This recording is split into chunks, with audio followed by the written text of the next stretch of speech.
Welcome back to another video about my fake grindcore band in 2006 called Pus Factory.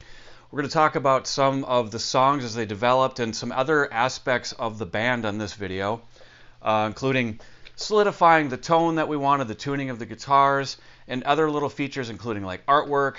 It's going to be a fun video, but first let me grab my guitar. Yes, it is in fact a pink Hello Kitty guitar with pink inlays. Hello Kitty on the front, and it says Hello Kitty on the back. Well, what does this have to do with Pus Factory? Well, this is in fact the guitar that I started to use on Pus Factory by the time we got into about our third song. I think that's where we're at. Yeah, we thought it'd be funny if this was in fact the guitar that we used for the music. I just recently found out this guitar has become valuable. I got it for $100 when these first came out, but now they're worth about $1,000 because they're very rare. So finally I'm going to showcase it in a video. So let's get started. So like I said, we started to have some new features, making us more complete. Kyle Franklin, who was making, he was doing some of the bass and some of the vocals with us. He is a very talented tattoo artist. He made our logo. I'll put it up there. Okay, you can see it's barely legible, but much more legible than most of these types of bands where their logos kind of look like a pile of sticks. Ours sort of followed that trend, but it's written in pus, as you can see, sort of splattering everywhere, but can clearly be seen as saying Pus Factory. Great job, Kyle. Great job. Such a cool logo. Okay, other features on MySpace, if you're not familiar, this was this social media platform that we were using to put the songs up on. It gave you the option when you would upload a song that you would have your playlist, but then you could put artwork to the song. And we utilized that option, and we put pictures up next to these songs. And I haven't talked about this before because, quite frankly, I'm not going to show you a lot of them because some of them were just disgusting, and now that I look back on them, I don't want to see them again. I don't want you to have to see them. But some of them were funny, and I'll just kind of pop a few up on here. You can see they're just funny. There's more explanations coming later on like what these images were connected with. But let's start talking about then how we decided to, like I said in the last video, to get away from doing songs that were just constantly mindless, just rah, rah, rah, rah, rah, and just riffs that, oh, I don't think of this on. Here we go. That's better. Okay, and yeah, doing these kinds of riffs, but try to actually do some hooks, which is kind of funny because grindcore, I don't think, was ever meant to be catchy. But suddenly, when we started incorporating chorus and verse, which I don't think is really a typical grindcore format either, our choruses sort of got hooky. They were kind of earworms. And the first one that we did was a song called Feed Us, Feed Us. Yes, you heard the name correctly. Feed Us, Feed Us. Where does such an outlandish, just terrible, disturbing title come from? Well, this came from the brain of Jamie, and it was sort of a spontaneous thing. We were working together, co-workers at this job we had in common back in the day, and we would get together and work, and during downtime we would talk about this band, and I'm pretty sure our co-workers thought we were crazy.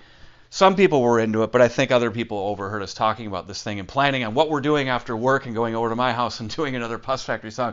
We must have sounded like a couple of dum-dums, nerds, I don't know, weirdos. But so we're like, what are we going to do tonight? I mean, we don't have a song title, we don't have anything.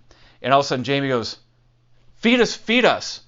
And I'm like, brilliant. Yes, I knew there's a reason I'm making music with this dude. We had our song title. Once there was a song title, the rest just falls together. We get together. Now this is the second track on our album, Satan Worships Us. You can pull it up on Spotify. I'm not going to show the image that went along with this song, Feed Us, because it's really disturbing, and it's not as funny to me anymore for some reason. I don't know, maybe I'm just not as humorous in my old age. Okay, so other things that fell together that night that were kind of cool is I decided to grab this Hello Kitty guitar and tune it in a way that which just sounded really heavy. And by doing so, I brought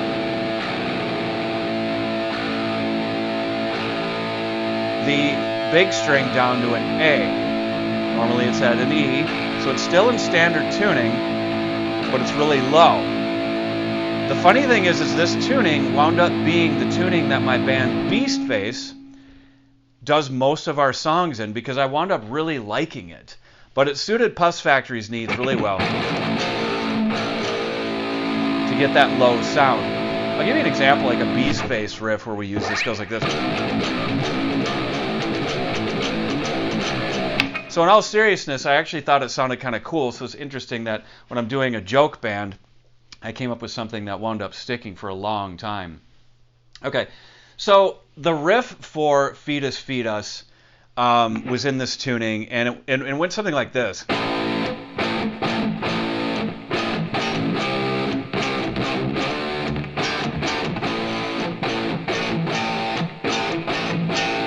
It just keeps repeating that. That in itself isn't very catchy, but what is catchy is the vocals that come in and the hook that we do.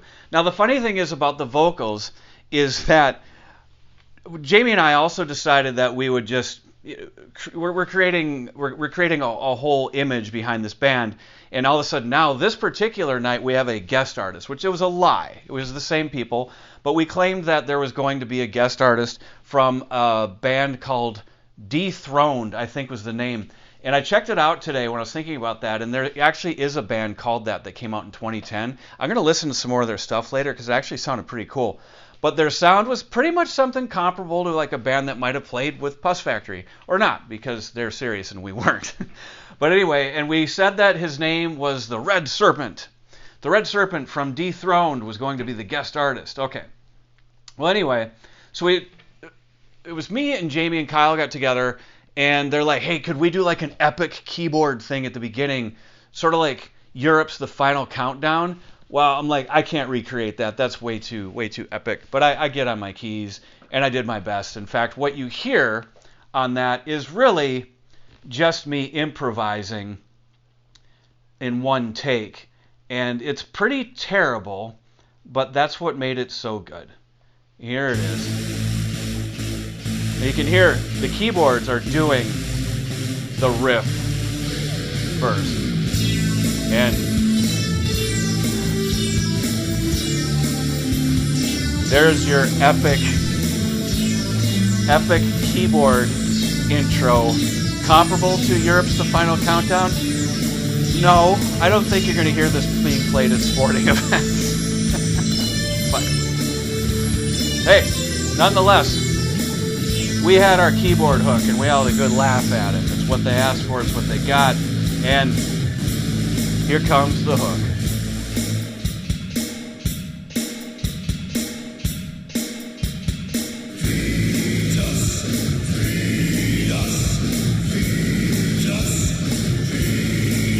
Bit of an earworm, or not.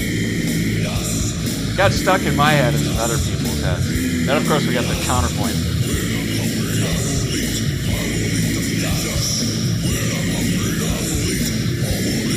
Yeah.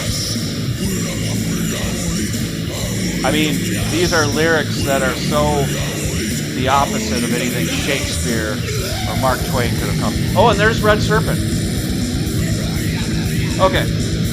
Check this song out on Spotify. It's the second one on the album. It's pretty ridiculous. Okay, second song I wanted to cover in this video is as we were getting into more like hooky kind of things, which is so not grindcore, and doing like verse choruses, but the verses were always just really mindless, gibbering vocals and mindless riffs like that. Then we decided to do another one similar called Pound Nails in Your Head. Okay, this one had artwork to it as well, or not artwork, but a picture, and I'll put that up in the thing.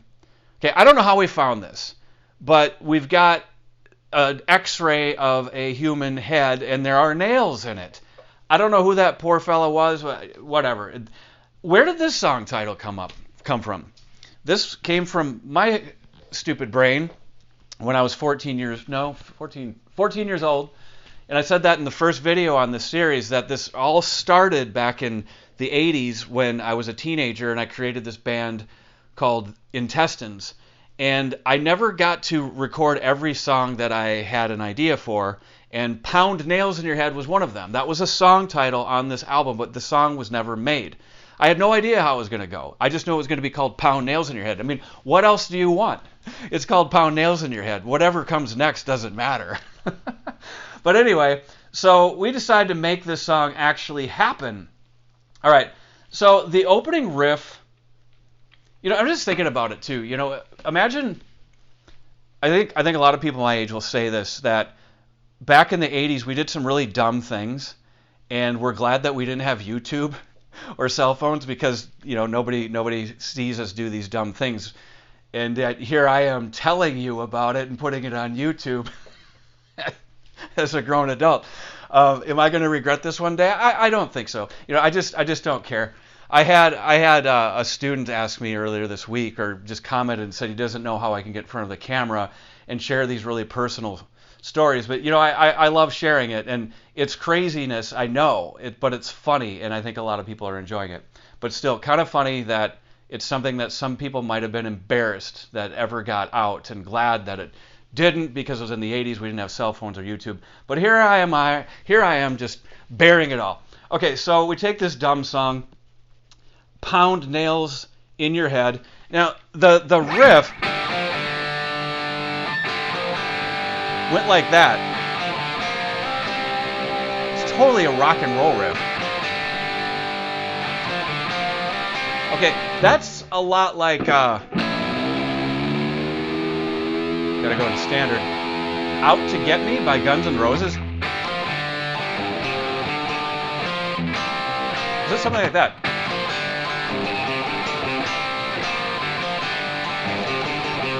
Yeah, that was the riff. There's Pus Factories. Okay, so that was kind of funny. Let's get right to the hook on that one. Pound Nails in Your Head. This also can be found on Spotify. It's the second to last track on the album. And let's see, it starts with this epic solo here. Again, really just kind of mindless shredding. But here we go.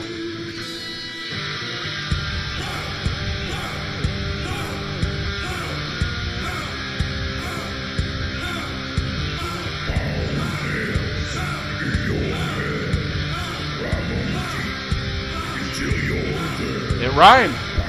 Head and dead. Very clever. Now you're dead. Yeah. Okay. And then back to the grindcore. All right, guys. I hope you found that entertaining. I love making these things. It's great seeing the comments and people are appreciating this crazy story. I like doing it. I've done some educational videos on YouTube and other things. And in the end, I never really quite felt like I was expressing like the true me, or even making videos that were unique, because I like the educational videos and my perspective on ways that I see certain things musically and that, and I will continue to make them. But I'm really enjoying making these because this is a story that only one person can tell, and that is myself. Jamie and Kyle could fill in a little bit, but I've got a pretty good memory for stories, and so I'm really appreciating that people are enjoying my storytelling. And yeah, looking forward to catching you on the next video. Bye.